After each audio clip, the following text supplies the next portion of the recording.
Good day mga kangod! Isa na namang travel video ang gagawin natin ngayon.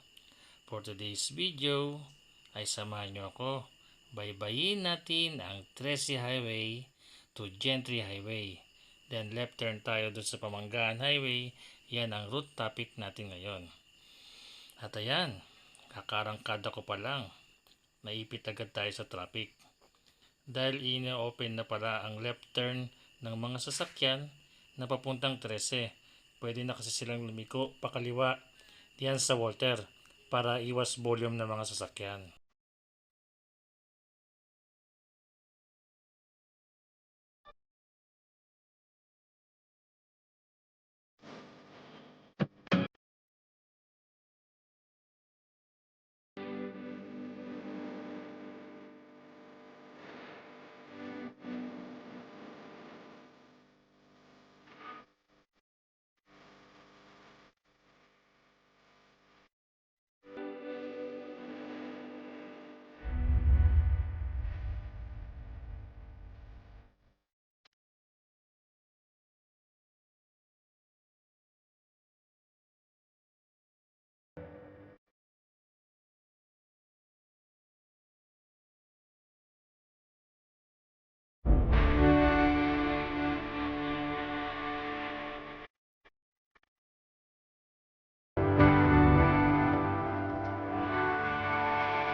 Siya nga pala mga kangod.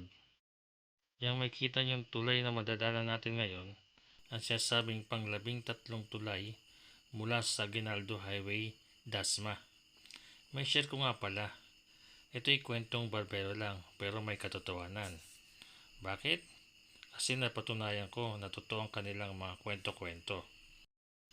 At ayon sa kwentong kutsero, mula daw sa Aguinaldo Highway sa Palapala, Dasma, Cavite ay sinasabi nila na may 13 tulay na madadaanan bago dumating sa Trece Martires proper, which is coincident nga naman sa mismong name ng bayan na Trece Martires. Ito'y na may walang basihan at kwentong kutsero na tumugma lamang.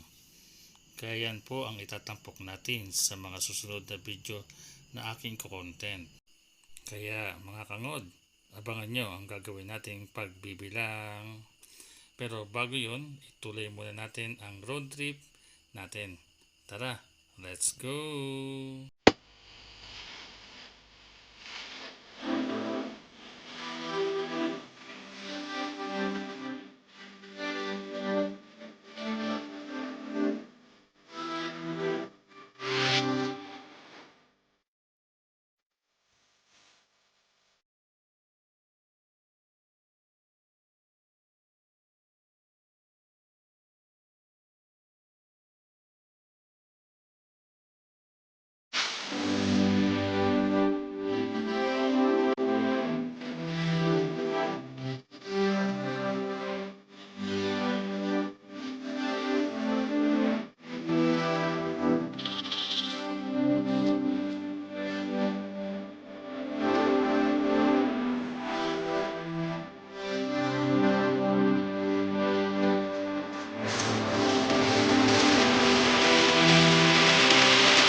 Ayan po mga kangod, nadanan natin yung ganda at lawak sa highway mula 13 Martires to General Trias.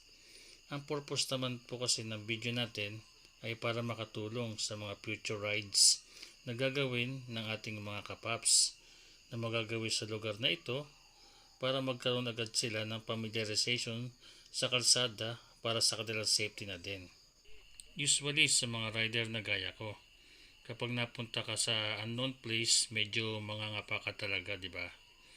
Kaya nagiging habit ko, bago ako mag-ride, nanonood muna ako ng mga video content sa mga kagaya nating content creator na may nagawa ng video sa place na plano kong puntahan para magkaroon baga agad ako ng short knowledge sa daanan at venue para na din sa aking own safety sa pagta-travel, di ba?